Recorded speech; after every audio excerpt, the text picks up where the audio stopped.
안녕하세요. 두 아들을 키우고 있는 30대 후반 여자입니다. 아들 둘을 키우고 있다고 하면 다들 힘들겠다는 반응이 먼저 나오더라고요. 하지만 저는 아들 둘을 키우면서 힘들었던 적은 없어요. 오히려 저를 힘들게 만든 건 인간관계였던 것 같아요. 인생의 갈림길에서 어떤 선택을 하느냐에 따라 책임이 생기지 않습니까? 그래서 저는 지금 제 선택으로 만들어진 지금 인생이 마음에 들어요. 한 여자가 나타나기 전까지만 해도 제 인생은 흠잡을 곳 없이 평화로웠어요. 심지어 결혼하고 시어머님과 갈등을 겪은 적도 없을 만큼 시댁 식구들과도 잘 지내고 있었어요. 이런 저의 행복한 일상을 깨버린 사람은 다름 아닌 동서였습니다. 가족끼리 이래도 되나 싶을 만큼 앙숙이 따로 없었어요. 동서랑 서로 앙숙이 될 만한 일이 뭐가 있을까 싶으시죠? 제가 꼰대라서 동서 행동이 못마땅했던 건 절대 아니에요. 아마 제 사연 들어보시면 저런 동서랑 얼굴 보고 사는 것도 대단하다고 하실 겁니다. 제 사연 한번 잘 들어봐 주세요. 원래 제 성격은 무던한 편이랍니다. 어릴 때부터 저는 아닌 것 같은 일에는 섣부른 기대를 안 하는 타입이었어요. 그래서 저는 공부에 큰 흥미가 없어서 대학교도 진학을 포기했습니다. 그런데 그런 저의 선택을 보고 부모님은 걱정하시듯이 말하셨어요. 소양아, 형편 신경 쓴다고 대학 포기하는 거야? 학교 선생님한테 전화 왔어. 네가 대학교 원서 안 쓴다고 했다며? 집안 형편을 왜 네가 신경 써? 아니야, 나 정말 더 공부하기 싫어서 그런 거야. 오빠는 공부 잘했으니까 대학교 가는 거고, 난 공부도 못했는데 대학교 가서 뭐해? 그래도 요즘 세상에 대학교 졸업장이라도 있어야 살지. 내가 지금 대학교 가도 명문대 졸업장 받을 수 있는 것도 아니잖아. 대학교 졸업장만 있다고 되는 게 아니야. 나도 내 인생 잘 살고 싶어서 내린 결정이야. 그러니까 엄마도 내 선택 이해해 줬으면 좋겠어. 나 정말 공부에 소질이 없어. 고등학교 때도 공부 못한 내가 대학교 간다고 갑자기 공부 잘하겠어? 우리 소양이가 엄마 생각보다 많이 성숙하네. 그래, 네 선택대로 해. 엄마는 우리 소양이 믿어. 고마워, 엄마. 우선 취업하면서 일하다가 배우고 싶은 거 있으면 그때 학원이라도 다녀볼게. 이렇게 똘똘하고 야무지니까 수양이는 회사 다니면서도 다 잘할 수 있을 거야. 저는 고등학교 졸업 후 곧장 취업을 하려고 했어요. 그런데 아무래도 엄마는 요즘 너도 나도 다 가는 대학을 딸이 안 간다고 하니까 걱정하셨던 거예요. 하지만 저는 공부도 못하는데 대학교에서 등록금을 쓰고 싶지 않았어요. 한두 푼도 아닌데 제가 그런 돈을 대학교에 쓰는 건 낭비 같았거든요. 큰오빠, 저 여동생 이렇게 삼남매였지만 큰오빠는 워낙 공부를 잘했던 사람이었어요. 학원이나 과외를 안 해도 혼자서 공부를 찾아서 하는 사람이었죠. 그래서 저는 대학교는 큰오빠 같은 사람이 가는 거라고 생각했어요. 그렇게 저는 고등학교 졸업 후 대기업 생산직으로 일하게 된 겁니다. 제가 첫 출근하던 날 아버지는 저한테 걱정스러운 목소리로 말하셨어요. 소양아, 출근했다가 힘들고 아닌 것 같으면 아빠한테 전화해. 무슨 일 있으면 꼭 전화해. 걱정 마. 아빤 내가 무슨 애인 줄 알아. 내 걱정하지 마. 이제 막 고등학교 졸업한 딸이 출근한다는데 세상에 어떤 부모가 걱정 안 하겠어? 항상 우리 소양이 믿으니까 꼭 아빠한테 전화해. 무슨 일 없어도 자주 전화 좀 해. 알겠어. 우리 아빠 하여튼 못 말려. 아버지는 제가 첫 출근하던 날 걱정이 많으셨어요. 어려 보이는 딸이 출근하니까 걱정이 많으셨던 거예요. 제가 대기업 생산직으로 입사하면서 기숙사에 들어갔기 때문에 아버지는 제 걱정에 밤잠까지 설칠 정도로 저를 걱정하셨다고 했어요. 그래서 첫 출근을 했던 날 저는 퇴근하자마자 아버지께 전화를 걸었습니다. 아빠, 나 퇴근했어. 처음 해보는 거라 어려워 보이더라. 그래도 여기 선배들이 잘 알려줘서 금방 배울 수 있을 것 같아. 그랬어? 아유, 힘들거나 어려운 일 시키는 건 없고, 누가 괴롭히진 않어? 누가 괴롭혀? 그런 거 하나도 없어. 그리고 회사가 커서 그런지 일도 쉽게 배울 수 있게 잘 알려줘. 걱정하지 마. 아빠 내 걱정하다가 주름살 하나 더 늘어나겠다. 속상해서 그렇지. 아빠가 조금 더 능력이 좋았으면 우리 딸 이런 고생 안 했을 것 같아서 그래. 아빠가 미안하다. 자식 3명 다 잘 키우고 싶었는데 내 능력이 안 되네. 아빠, 나 정말 공부하기 싫어서 온 거야. 아빠가 능력 없어서 온 게 아니라 내가 공부 못해서 온 거라고. 공부 못한다고 평생 놀고 먹을 수도 없잖아. 그러니까 아빠 그런 생각하지 마. 난 지금 만족해. 그래, 소양아. 잘 지내고 있어. 집에 자주 와? 알겠지? 아, 그리고 아빠가 네 통장으로 용돈 좀 보냈어. 비상금으로 꼭 가지고 있어. 사람은 항상 돈이 좀 있어야 돼. 아, 내가 정말 아빠 때문에 못 산다. 알겠어. 걱정 마. 내가 주말마다 자주 갈게. 아버지는 정말 걱정이 많으셨어요. 그 후로도 누가 괴롭히지 않는지, 밥은 입에 맞는지, 혹시 아픈 곳은 없는지 자주 전화를 하셨습니다. 누가 보면 제가 외국에 나와 있는 줄 오해할 정도였어요. 저는 이때만 해도 아버지가 괜한 걱정을 하는 거라고 생각했는데 제가 자식을 낳아보니까 아버지 마음이 이해가 가더라고요. 그런데 아버지 걱정과 달리 저는 정말 잘 지내고 있었죠. 심지어 저는 여기서 일하다 인생을 함께할 동반자인 남편도 만났거든요. 남편은 낯선 환경에서 의지할 수 있는 듬직한 사람이었습니다. 남편과 저는 회식 자리에서 가까워졌어요. 그날 저는 회식 자리에서 피곤하길래 먼저 나왔죠. 다시 기숙사를 가려고 했는데 남편이 저를 따라 나온 겁니다. 같이 회식하다가 가까워진 저한테 궁금한 듯 물었어요. 소양 씨, 왜 이렇게 일찍 가요? 이 차는 더 맛있는 거 먹으러 간다고 하던데? 전 좀 피곤해서요. 내일도 일찍 출근해야 돼서 먼저 가보려고요. 근데 형진 씨도 그냥 나오신 거예요? 네, 소양 씨 나오길래 저도 슬쩍 나왔어요. 이 차에 더 맛있는 거 먹는다고 하던데 그냥 더 이따가 오시지 그랬어요. 나중에 소양 씨랑 더 맛있는 거 먹으러 가면 되잖아요. 회식 때 맛있는 거 못 먹은 사람끼리 더 맛있는 거 먹으러 가는 거 어때요? 저희 둘만요? 일하는 것도 힘든데 우리 맛있는 거 먹으러 가요. 내가 막둥이 여동생이 있어서 그런가 소양 씨가 꼭 여동생 같아서 챙겨주고 싶어서 그래요. 아, 그러셨구나. 저도 큰오빠가 있어요. 잘 됐네요. 그럼 오빠 동생 사이로 편하게 지내요. 기숙사에서 오래 지내다 보면 은근 외롭거든요. 저는 그렇게 남편과 편한 오빠 동생 사이로 가까워지기 시작했습니다. 하지만 이건 다 남편이 저와 가까워지기 위한 전략이었던 거예요.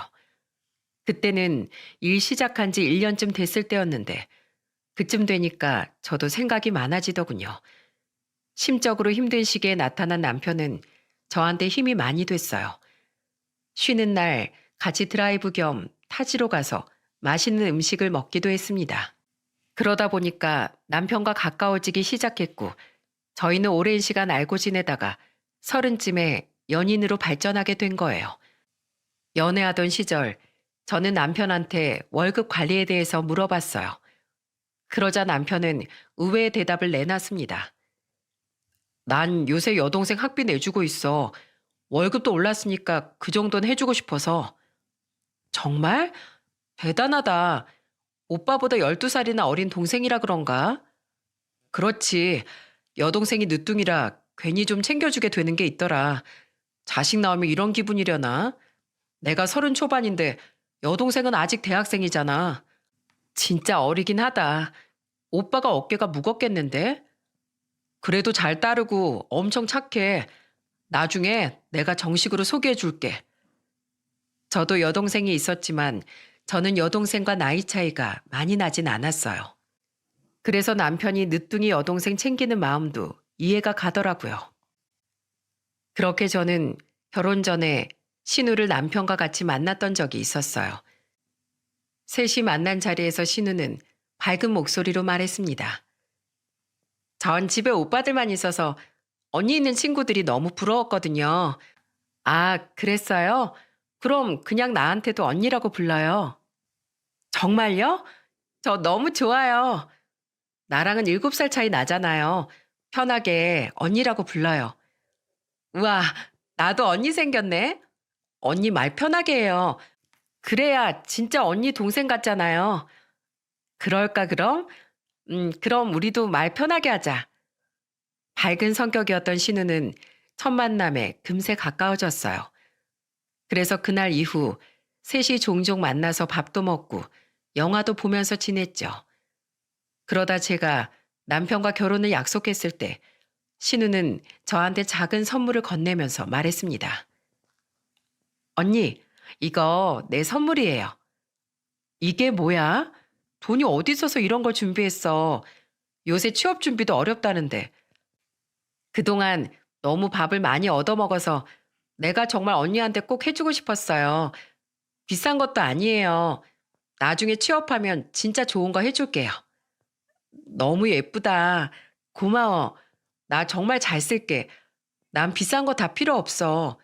이렇게 나 생각해주는 것만으로도 좋아. 정말요? 난 언니가 우리 가족 되는 게 너무 좋아요. 그동안 내가 오빠한테 맨날 언니한테 잘하라고 했다니까요. 언니 못 도망가게 꽉 잡으라고 얼마나 신신당부를 했는데. 언니, 정말 결혼 축하해요. 신우는 결혼 전부터 제가 남편과 결혼하기를 늘 바랬어요. 매번 장난처럼 남편한테 저 꽉 잡으라는 말을 했었거든요. 그렇게 저는 양가 축복 속에 행복한 결혼식을 올렸습니다. 남편과 사내 부부로 벌다 보니까 둘 다 벌이는 좋았어요. 그래서 부모님 도움 없이 저와 남편 둘만의 힘으로 시작할 수 있었습니다. 그래서 결혼 후 어머님은 신혼집에 오셨다가 그런 저를 보면서 무척 기특해 하시면서 말씀하셨어요. 내가 이렇게 야무진 며느리를 볼 줄 누가 알았어? 제가 취업을 일찍 해서 그런지 배운 게 많아요. 괜히 허례허식 챙긴다고 이것저것 욕심내면 헛돈만 나가더라고요. 그런 생각하는 사람이 몇이나 있겠어. 남들 아는 거 다 아려다가 가랑이 찢어져. 지금처럼 이렇게 소신껏 잘 살아. 난 이런 며느리 볼 수 있어서 정말 마음이 좋아. 형진 아빠가 이렇게 잘 사는 걸 보고 갔으면 좋았을 텐데. 아버님도 하늘에서 다 지켜보고 계실 거예요. 제가 아버님 보시기 부끄럽지 않게 잘 살게요. 그리고 어머님도 편하게 집에도 자주 오세요. 그래야 저도 시댁에 편히 가죠. 고마워. 우리 큰며느리도 날 그냥 엄마처럼 생각해. 신혼집과 혼수를 저와 남편이 해결하니까 어머님은 엄청 기특해 하셨어요. 아버님이 남편 25살 때 먼저 세상을 떠나면서 남편이 시댁에서 중심 역할을 했습니다. 그래서 어머님도 시동생도 무슨 일이 생기면 남편한테 가장 먼저 상의할 정도였어요. 저는 시댁 식구들의 화목하고 정 많은 분위기가 참 좋았습니다. 그리고 이 행복이 평생 갈 거라고 믿었죠. 그런데 이런 가정의 평화를 무너뜨린 한 사람이 있었어요. 바로 동서였습니다. 제가 첫째를 낳고 육아휴직으로 쉬고 있을 때 시동생이 결혼할 여자가 있다면서 인사를 온 거예요. 그때만 해도 동서가 밝고 당당한 사람인 줄 알았어요. 시동생이 인사 온다길래 저도 아이를 데리고 시댁으로 갔어요. 그때 동서가 어머니께 명함을 건네면서 당당하게 인사했습니다. 어머님, 안녕하세요. 저는 학동시 여자친구 이미경이라고 합니다. 저는 변호사로 일하고 있어요. 변호사? 우리 아들은 방송국에서 일하는데 둘이 어떻게 만났어요? 아, 아는 선배 소개로 만났어요. 학동 씨가 워낙 성실한 사람이라 선배가 꼭 만나보라고 적극 추천했어요. 그래서 제가 먼저 연락해서 약속까지 잡았다니까요. 쇳불도 당김에 빼라고 하잖아요. 그랬어요? 솔직해서 참 보기가 좋네. 워낙 학동 씨가 잘해줘서 저도 자꾸 변하는 것 같아요. 예전엔 일만 하느라 바빠서 주변을 잘 못 챙겼는데 이제는 학동 씨 덕분에 저도 주변을 자꾸 챙기게 되더라고요. 서로 그렇게 좋은 점은 배우면서 살면 다 잘 살게 되어 있어요. 네, 어머님. 저 예쁘게 봐주세요. 잘할게요. 어머님은 동서가 성격이 밝아서 마음에 들어 하셨어요. 당당하고 솔직한 동서가 제가 보기에도 참 괜찮아 보였죠. 그런데 동서의 첫인상은 오래가지 않았습니다. 동서의 실체는 결혼 후부터 나오기 시작했어요. 특히 제가 가장 황당하고 어이없던 사건이 하나 있었습니다. 그때는 시동생 결혼 후 처음 맞이하는 새해였어요. 시댁에 다 모여서 같이 밥을 먹고 있는데 동서가 저를 보며 물었습니다. 형님은 생일이 언제예요? "아, 생일이요? 갑자기 제 생일은 왜요? 그냥 궁금해서요. 저랑 동갑이시잖아요. 내 생일은 10월이에요. 아, 10월이구나.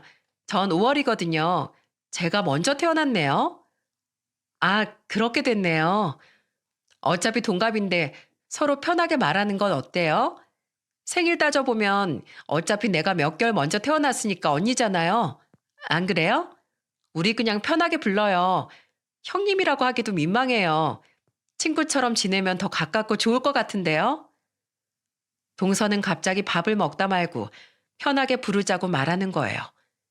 그런데 그때 저희 얘기를 듣고 있던 어머님이 동서 말을 자르면서 말했습니다. 아무리 동갑이어도 호칭은 정확하게 해야지. 그러자 동서는 억울한 목소리로 말했어요. 어머님, 저 형님이랑 동갑이잖아요. 생일도 제가 더 빠른데 그냥 편하게 부르면 안 될까요? 요즘 그런 거 누가 따져요? 호칭을 똑바로 해야지. 근본 없이 야라고 부를 거야? 항상 호칭을 잘 불러야 하는 거야. 동서는 결국 어머님한테 한 소리를 듣고 말았어요. 제가 생각해도 솔직히 동서가 이해가 안 갔거든요. 동갑이라고 해서 호칭도 없이 편하게 부르는 게 말이 됩니까? 그래도 저는 어머님이 하는 말에 동서가 포기한 줄 알았어요. 그런데 밥을 먹고 뒷정리를 하는데 동서가 제 옆에 오더니 이렇게 말하는 거예요. 솔직히 내가 형님이라고 부르면 불편하지 않아요? 난 별 생각 없는데요. 호칭이 뭐 그렇게 중요해요? 나보다 동서가 불편한 것 같은데요. 당연히 불편하죠. 뻔히 동갑인 거 아는데 어떻게 매번 형님거리면서 불러요. 난 솔직히 할 수만 있으면 호칭 없이 부르고 싶어요. 어머님이 이미 안 된다고 했잖아요. 왜 별거 아닌 걸로 그래요. 그럼 식구들 없을 때, 단 둘이 있을 땐 말 편하게 하면 되겠네. 어때? 너도 괜찮지? 저는 정리를 하다가 갑자기 저한테 너라고 하는 동서를 보고 깜짝 놀랐어요. 주방에 둘만 있으니까 동서가 저한테 말을 놓은 거예요. 그래서 저는 황당한 목소리로 동서를 보면서 말했습니다. 지금 그게 말이 된다고 생각해요? 어른들 없을 때만 말 놓는 게 어딨어요. 본인도 그 행동이 정당하지 않으니까 뒤에서 몰래 말 놓겠다는 거잖아요. 그렇게 열받으면 너도 말 놔. 그리고 내가 직업도 너보다 좋은데 널 꼭 형님이라고 왜 불러야 되니? 나 변호사야. 와, 진짜 어이없네. 말까라면 난 뭐 못 갈 줄 알아? 그놈의 호칭이 뭐라고 별것도 아닌 거에 이런 식으로 나오는 게 말이 되냐? 그리고 변호사가 뭐? 호칭도 제대로 못 부르는 게 변호사라고 잘난 척하면 내가 기죽을 줄 알았어? 가서 공부나 더 해. 네 알량한 자존심 때문에 괜히 집안 분란 만들지 말고 가서 호칭 공부나 더 하고 와. 너 지금 나 무시하는 거야? 감히 공순이가 날 무시해? 공순이가 뭐 어때서? 네가 아직 공순이 매운맛을 모르나 본데 네가 책상 앞에서 공부하고 있을 때 난 사회에 나와서 일한 사람이야. 내가 너랑 나이만 같을 뿐이지 사회 짬밥이 얼만데. 아주 한 번만 더 까불어봐. 나야말로 가만 안 있을 거야. 와, 어머님 앞에선 그렇게 착한 척 조신한 척 하더니 이게 진짜였네. 너 진짜 무섭다. 무서운 거 알았으면 개념 나간 짓 하지 말고 똑바로 행동해. 알겠어? 멀뚱히 서 있지 말고 가서 분리수거를 하든 어머님 과일이라도 깎아다 드려. 얼른! 저는 동서한테 화를 내며 말했어요. 결혼하고 시댁에서 그 정도로 화가 났던 건 정말 처음이었습니다. 그만큼 동서 행동이 이해도 안 가고 황당했어요. 그때 저는 동서한테 경고하듯 말했고, 동서는 분리수거를 하겠다면서 나갔습니다. 여러분들은 동서 말이 이해가 가십니까? 솔직히 호칭이 그냥 부르면 되는 걸 왜 저렇게 예민하게 구는지 이해가 안 갔습니다. 그런데 동서는 그날 이후 정말로 시댁 식구들이 없으면 말을 놓기 시작하는 거예요. 한 번은 시동생이 동서랑 같이 저희 집에 놀러 왔던 적이 있어요. 시동생이 워낙 남편과 돈독하게 지내다 보니까 결혼 전에도 시동생은 자주 놀러 왔었죠. 그날 시동생과 동서, 남편, 그리고 저까지 간단하게 맥주를 마시고 있었어요. 그런데 동서가 술이 좀 들어갔는지 이런 말을 하는 거예요. 소양아, 우리 친구 먹자. 여기 어른들이 있는 것도 아닌데 우리끼리 있을 땐 편하게 좀 해. 동서, 왜 그래? 많이 마신 것 같은데 가서 좀 쉬어. 얼씨구, 저번에 말도 잘하더니 또 이렇게 착한 척 하는 거 봐. 와, 나도 진짜 한성격 하는데 너도 참 대단하다. 취해서 함부로 말하는 동서를 보면서 남편은 경악했어요. 시동생은 그런 동서를 말리면서 말했습니다. 당신 왜 그래? 미쳤어? 형수한테 도대체 왜 그래? 솔직히 짜증나잖아. 내가 왜 당신 때문에 동갑이네한테 형님이라고 해야 되는데? 내 입장이면 화나지 않겠어? 나랑 동갑인데 못 배운 애한테 형님이라고 어떻게 부르고 살아? 그때 동서의 말에 저는 깜짝 놀랐어요. 사람이 사람한테 못 배웠다고 저렇게 무시하는 게 말이 됩니까? 그러면서 동서는 술이 취한 목소리로 제 남편을 보고 이렇게 말했어요. 솔직히 아주버님이랑 우리 남편도 2살 차이밖에 안 나잖아요. 근데 왜 내가 둘째랑 결혼했다고 호칭 챙겨가면서 고조령님 비위를 맞춰야 하는 건데요? 재수 씨, 지금 말 다 했어요? 고졸 형님이라뇨? 그럼 재수 씨는 잘 배워서 지금 이런 행동하는 겁니까? 전 잘 배워서 변호사로 해먹고 살잖아요. 왜요? 그거면 됐지. 뭘 더 바라는데요? 나 전문직이라고요. 동서는 끝까지 동문서답을 하면서 형님이라고 하기 싫다고 별소리를 다 했어요. 결국 시동생이 화를 내면서 동서한테 소리쳤죠. 당신 그만 못해? 내가 그만하라고 몇 번이나 말했잖아. 나 정말 형님이라고 부르기 싫어. 싫다고. 그럼 뭐 어떡하자고? 이혼이라도 해? 이대로 갈라서? 그놈의 호칭이 뭐라고 이렇게 하는 거야? 뭐? 어떻게 그런 말을 해? 내가 당신 얼마나 좋아하는지 알면서 그런 소리를 하냐고. 동서는 시동생의 말에 충격을 받았는지 갑자기 울기 시작했어요. 그러자 시동생은 저와 남편을 보면서 미안한 목소리로 말했습니다. 형수님, 저 먼저 가볼게요. 죄송해요. 다음에 제가 다시 올게요. 그러자 남편은 시동생을 보면서 단호한 목소리로 말했습니다. 재수씨, 앞으로도 호칭 가지고 저러면 그냥 오지 마. 난 가족끼리 그런 문제로 얼굴 붉히고 싶지 않아. 사람이 아무리 잘 배웠다고 해도 기본적인 게 안 되면 그게 어디 잘 배운 사람이야? 지금 취해서 하는 말만 들어봐도 얼마나 사람 무시할지 다 보이는데 딱 보여. 형, 미안해. 내가 잘 말할게. 네가 중간에서 잘 좀 해. 남편은 동서 말에 화가 났는지 애꿎은 시동생한테 화를 냈어요. 그때 시동생 부부가 떠나자 남편은 저한테 걱정하는 목소리로 말했습니다. 당신 괜찮아? 놀란 거 아니지? 괜찮아. 그리고 동서 말은 저렇게 해도 나한테 찍소리도 못해. 저번에 내가 한 방 먹여줬어. 진짜? 둘이 또 무슨 일이 있었어? 나한테 말하지 그랬어. 일 생길 때마다 당신한테 말하면 괜히 형제 사이만 나빠지지. 그리고 나 저런 말에 상처 안 받아. 나도 내 인생에 떳떳한데 저런 말에 상처를 왜 받아? 그러니까 너무 걱정하지 마. 나 진짜 장가 안 한 잘 갔어. 내 인생에서 가장 잘한 게 당신이랑 결혼한 거라니까. 그걸 이제 알았어? 그러니까 당신은 나한테 잘해. 남편은 혹시나 제가 동서한테 상처받을까봐 걱정하는 것 같았어요. 하지만 저는 원래부터 저런 말에 상처 받아본 적이 없어요. 제가 제 선택으로 대학교 진학을 포기했고, 대다수의 사람들보다 못 배운 것도 맞으니까요. 하지만 제가 공부는 좀 덜 했을 뿐, 인생의 지혜는 남들보다 더 많다고 생각했거든요. 제가 화난 건 하나였어요. 사람이 기본적인 것도 안 지키고 사는 게 맞는 겁니까? 호칭은 정말 가족 사이에서 가장 기본적이라고 생각했기 때문에 동서 행동을 이해할 수 없었어요. 그렇게 몇 주 뒤에 시동생이 집으로 찾아왔더군요. 그러더니 걱정 가득한 목소리로 남편한테 말했습니다.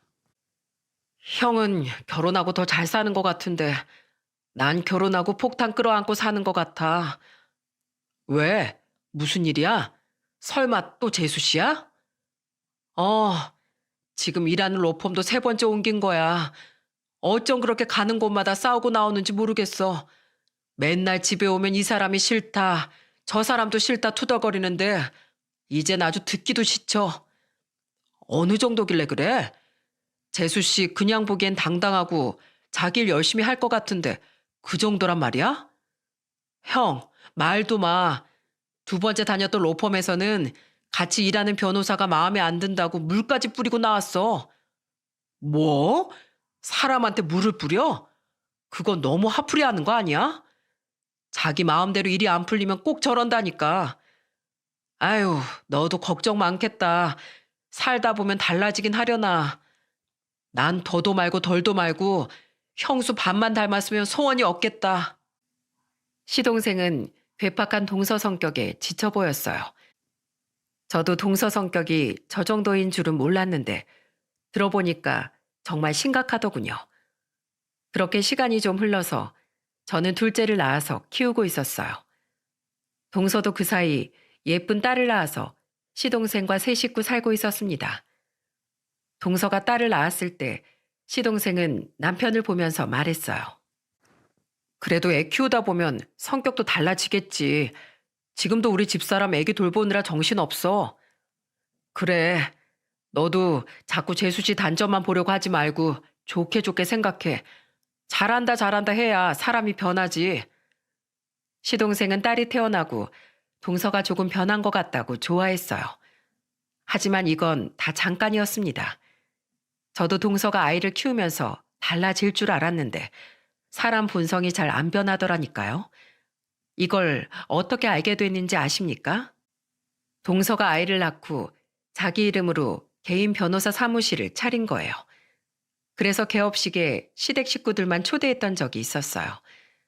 저랑 남편은 두 아들을 데리고 개업식에 갔죠. 그때 저희 부부는 동서 개인 사무실에 갔다가 입을 다물지 못했어요. 어찌나 화려하던지 정말 동서가 변호사로 성공한 줄 알았다니까요.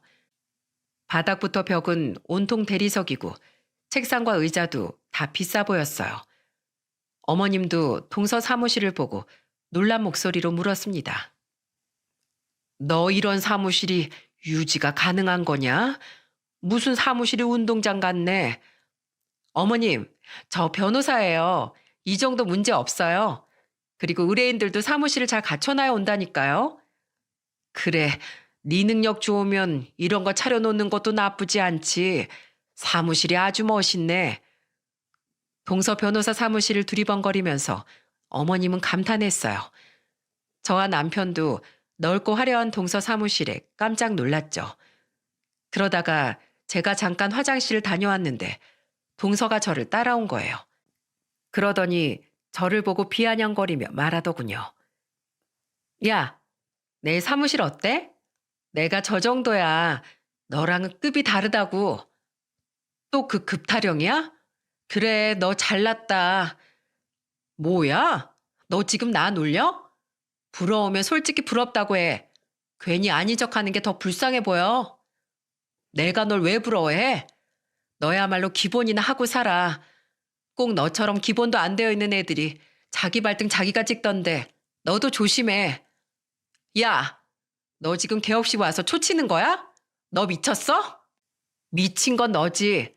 너야말로 호칭 똑바로 해. 이제 딸도 키우는 엄마가 유치하게 살고 싶냐? 애 생각 좀 해. 애가 뭘 보고 배우겠니?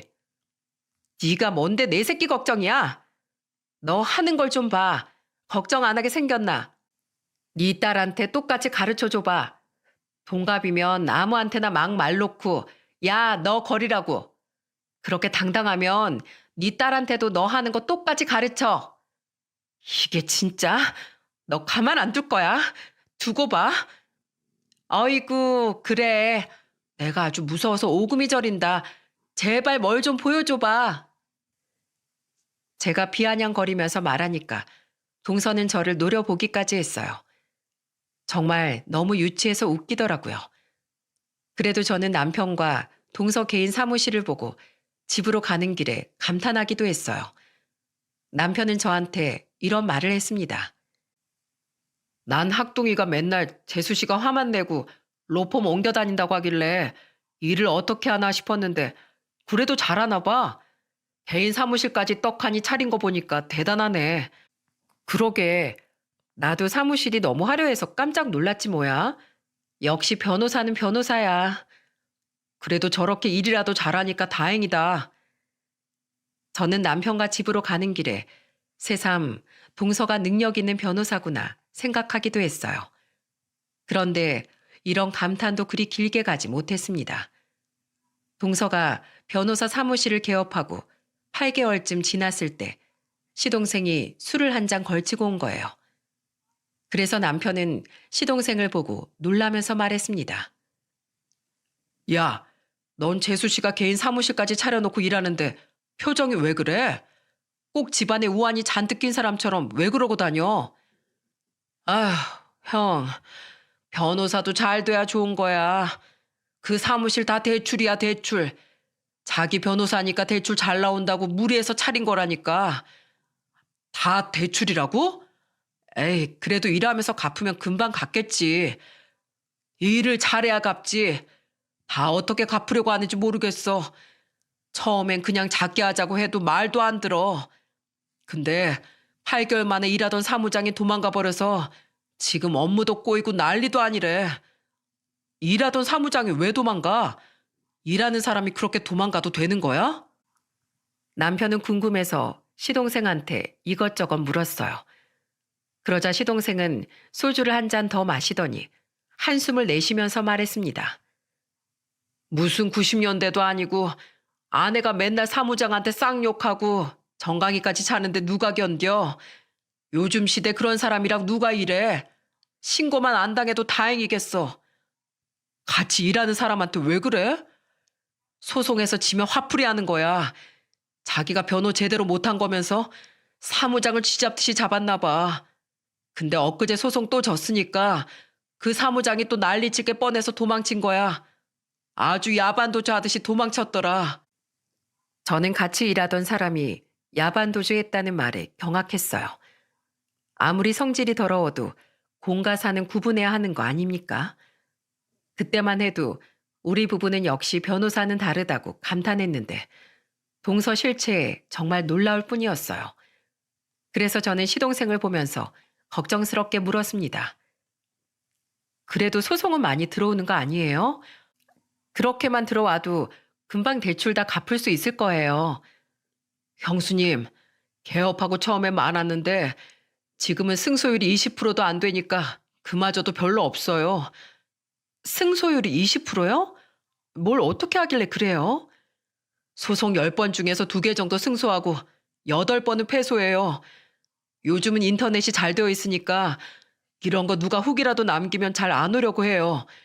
점점 고객들도 떨어지고 이젠 한 달 임대료도 못 낼까 봐 전전긍긍하니까 저까지 걱정이에요.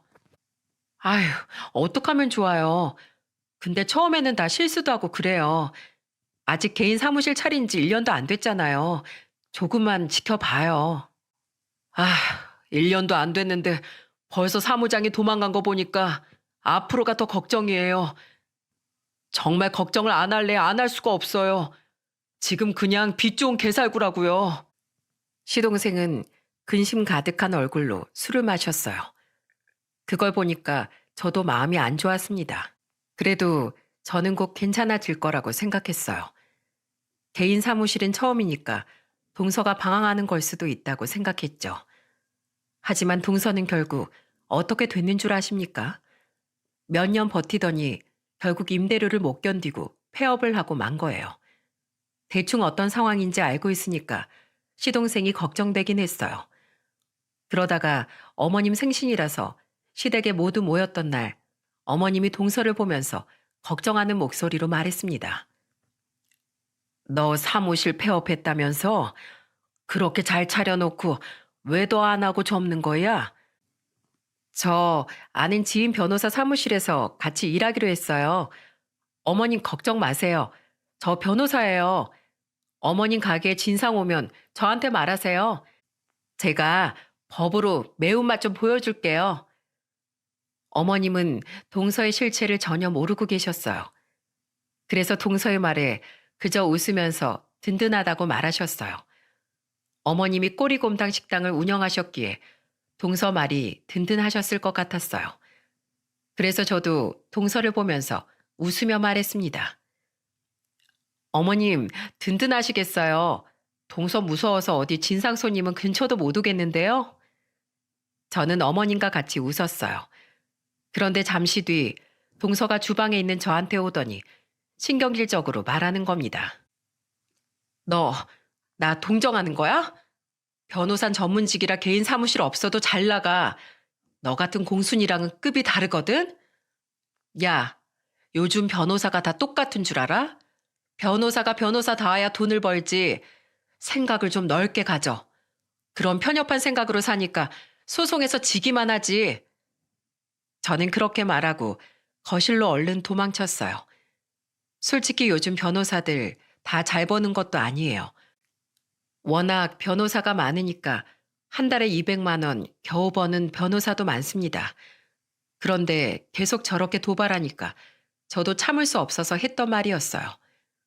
그렇게 어머님 생신날이라 며느리들과 신우가 어머님께 저녁상을 차려드리기로 했어요. 그때 남편과 시동생이 어머님을 모시고 나가서 바람도 쐬고 선물도 사드린다고 나갔죠. 집에 저와 동서, 신우이만 주방에서 준비하고 있었어요. 갑자기 동서가 거실로 가더니 리모컨을 잡고 소파에 눕는 겁니다. 그 꼴이 너무 짜증나서 동서를 불렀어요. 동서, 와서 좀 생일상 차리고 밥이라도 해. 거기서 뭐 하는 거야? 형님, 저 오늘 여기도 겨우 왔어요. 내가 얼마나 바쁜 줄 알아요? 난 좀 쉴 테니까 괜한 시비 걸지 말고 그냥 일이나 해요. 아무리 피곤해도 너무한 거 아니야?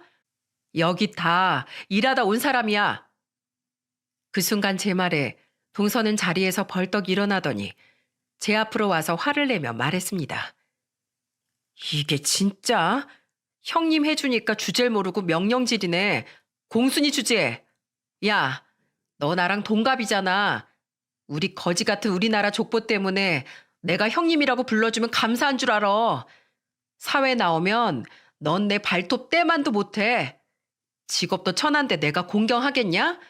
형님이라고 좀 불러주니까 네가 나보다 위인 것 같아? 뭐? 야, 너 말 다 했어? 저는 너무 화가 나서 들고 있던 행주를 식탁에 던지면서 소리쳤습니다. 거의 둘이서 머리 끄댕이 잡기 일촉즉발의 상황이었어요. 그런데 그때 신우가 동서한테 했던 말 한마디에 상황은 역전됐어요. 와, 이 언니 안 되겠네. 이렇게 무식해서야 변호사가 어떻게 된 거야? 야, 뭐야? 너 지금 나한테 그런 거야?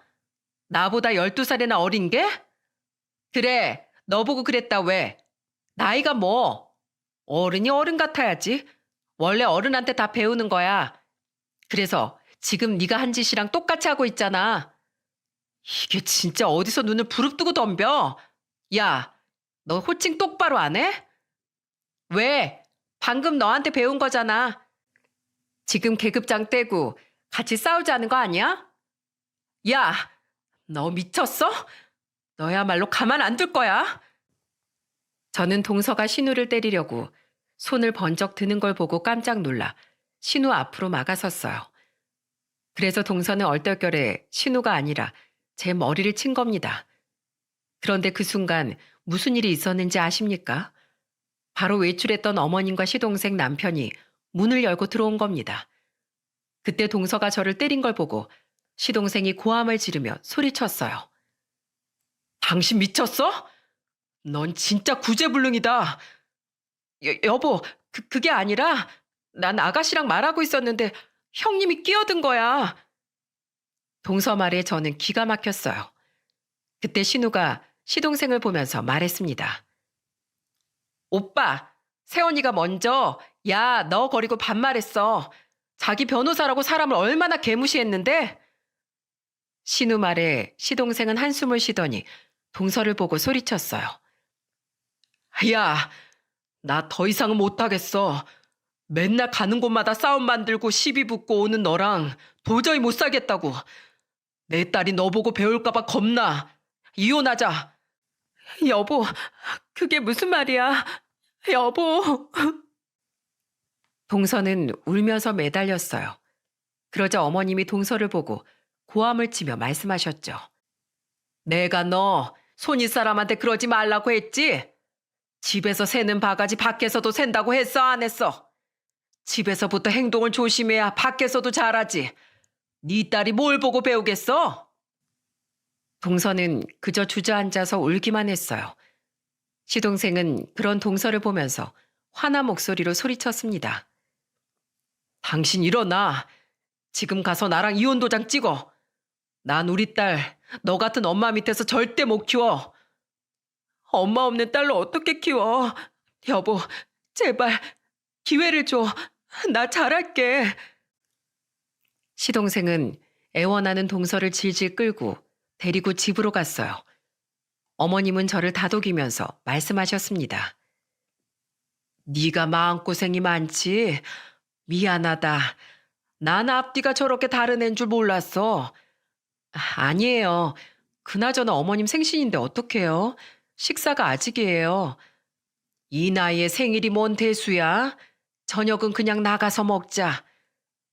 그렇게 그날 저녁은 시동생과 동서 없이 어머님과 저희 부부 신우이와 같이 외식했어요. 그렇게 겨우 어머님 생신을 축하해드릴 수 있었어요. 그런데 그날 밤에 시동생이 동서랑 같이 시댁으로 온 거예요. 시동생은 동서를 보며 소리쳤습니다. 당신이 직접 말해. 동서는 시동생의 말에 하염없이 울더니 저한테 무릎을 꿇고 사과했어요. 형님, 죄송해요. 제가 공부만 해서 잘 몰랐어요. 이것도 핑계처럼 들리겠지만 제가 살림을 잘하는 것도 아니고 할 줄 아는 건 공부뿐이라 그렇게라도 형님한테 이기고 싶었어요. 정말 죄송해요. 잘못된 거 알면서도 그렇게 했던 거 정말 죄송해요. 저는 동서의 사과에 당황스러웠습니다. 그리고 동서한테 남모를 고충이 있었다는 게 의아했어요. 그래서 저는 동서한테 말했습니다. 도와달라고 했으면 난 동서 도와줬을 거야. 사람한테 그런 식으로 무시하고 얕잡아 보는데 누가 도와주겠어? 정말 죄송해요. 저 정말 마음 고쳐먹고 살게요. 어머님만 허락하시면 어머님 가게에서 일하고 싶어요. 사실 가족들한테 처음 밝히는 건데 제 개인 사무실 다 대출이에요. 지금 저 빚더미예요. 돈 귀한 줄 모르고 바보처럼 살았어요. 어머님이 기회만 주신다면 잘 살고 싶어요. 남편도 그걸 원하고 있고요. 동서의 말에 어머님은 고민하는 눈치셨어요. 그때 시동생이 어머님을 보며 말했습니다. 이 사람 돈 10,000원 버는 게 얼마나 힘든지 제가 직접 겪어보라고 했어요. 지금 당장 이혼하고 싶지만 딸 수빈이 생각해서 기회라도 한번 주려고요. 시동생의 말을 듣고 어머님은 단호한 목소리로 동서를 보면서 말씀하셨어요. 너 그럼 내일부터 나와. 운동화 차림에 편한 옷 입고 나와. 알겠어? 네, 어머니, 감사합니다. 저 정말 대출 갚으면서 잘 살아볼게요. 이게 가족들이 너한테 주는 마지막 기회야. 알겠어? 한 번만 더 집안에 소란 일으키면 내가 너희 이혼시킬 거야. 결국 동서는 이혼의 문턱에서 다시 잘 살 기회를 얻었습니다. 그리고 동서는 어떻게 됐는지 아시나요? 저는 몇 달 뒤 신우랑 둘이 어머님 식당으로 가봤어요. 그런데 맨날 정장 차림에 고급 구두만 신던 동서꼴이 말도 아니었습니다. 헐렁한 바지에 앞치마까지 두르고 식은땀을 흘리면서 일하는데 엄청 웃겼어요. 그때 저는 동서를 보며 말했어요. 여기 손님 안 받아요? 형님 오셨어요? 뭐 드릴까요? 꼬리곰탕 2개요. 그리고 맥주도 한 병 줘. 근데 동서, 이거 테이블에 이게 뭐야? 이렇게 더러우면 손님들이 밥을 어떻게 먹어? 금방 닦을게요. 그러자 동서는 허둥지둥 식탁을 닦았어요. 그리고 주문을 받은 동서는 저희가 주문한 꼬리곰탕을 접수했습니다. 그런데 한참이 지나도 맥주가 안 나오길래 동서한테 신우가 소리쳤어요. 여기 맥주는 왜 안 나와요? 맥주 사러 가신 거예요? 아가씨, 잠깐만요. 동서는 허둥지둥하면서 맥주를 가져왔어요. 어리둥절한 표정으로 일하는 동서를 보면서 어머님과 신우랑 얼마나 웃었는지 모릅니다. 저는 동서를 보기 전까지 사람은 절대 안 변한다고 생각했어요. 하지만 동서가 달라진 모습을 보여주니까 사람도 달라질 수 있구나 믿음이 가네요. 그래도 방심하면 동서가 또 언제 옛날처럼 달라질지 모른다고 생각하긴 해요. 그런데 시동생도 한 번만 더 개념 없이 행동하면 바로 이혼이라고 했기 때문에 또 변하진 않을 것 같네요. 생각보다 동서는 딸에 대한 사랑이 깊거든요. 그리고 제가 이 집안의 맏며느리로서 시댁이 올바른 길로 갈 수 있도록 중심을 잘 잡으려고 합니다. 동서가 약점을 인정하고 가족들한테 손 내민 순간 기적이 일어난 거예요. 미운 오리 새끼 같았던 동서가 이렇게 달라질 줄 누가 알았겠습니까? 그래서 이런 사연을 보내게 된 이유도 가족 간의 믿음이 얼마나 중요한지 꼭 알려드리고 싶어서예요. 믿음을 주고 신뢰를 쌓으면 더 좋은 관계로 발전할 수 있는 것 같습니다. 지금은 시동생 부부와 저희 집에서 같이 밥도 먹을 만큼 잘 지낸답니다. 조금 더 이해해보려고 노력해보면 좋은 시절이 올 거예요. 긴 제 사연 들어주셔서 정말 감사드려요. 연말 행복한 시간 보내시길 바랍니다.